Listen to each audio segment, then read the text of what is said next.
আরে বাবারে কইলেন তো পরে আসেন, এখন মাংস দেওয়া যাবে না, যান। কলিজা করছো আপনারা? থামেন তো থামেন। রনি ভাই কি হচ্ছে এখানে? ওনাদেরকে মাংস কেন দেওয়া হচ্ছে না? ওনাদেরকে মাংস দেওয়া যাবে না, নিষেধ আছে। কি বলছেন আপনি এসব? বুঝে বলেন, এটা তো ওনাদের প্রাপ্য। আরে বাইরে আমারও কইতেছেন কেন? আমার কয়ে লাভ আছে? সুভাই আমার নিষেধ করছে, নিষেধ আছে। এর নাম অনেক কাজ আছে, জান তো, পরে কথা কইন। এই বাক করে দাও। আশ্চর্য, এটা কোন?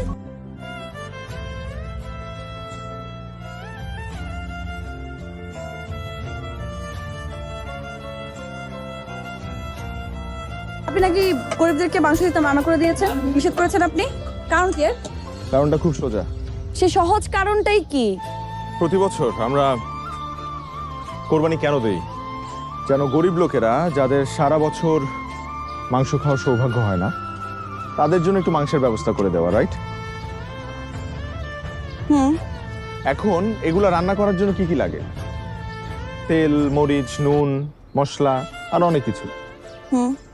কিন্তু এগুলোর অভাবে অনেকে কি করে জানেন? ওরা বাজারে গিয়ে এই মাংসগুলো কম দামে বিক্রি করে দেয়।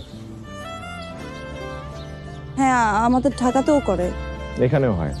এখন এটা যাতে না হয়, এর জন্য আমরা যেটা করছি সেটা হলো তাদের ভাগের মাংসগুলো রান্না করে তাদের একটা খাওয়ার ব্যবস্থা করছি। আর এই নুন, মরিচ, পেঁয়াজ, তেল এগুলার জন্য আমরা চাঁদা উঠাচ্ছি, যাতে তারা তৃপ্তি করে মাংস খেতে পারে। এটাকে আমরা নাম দিয়েছি গরিবের বুফে।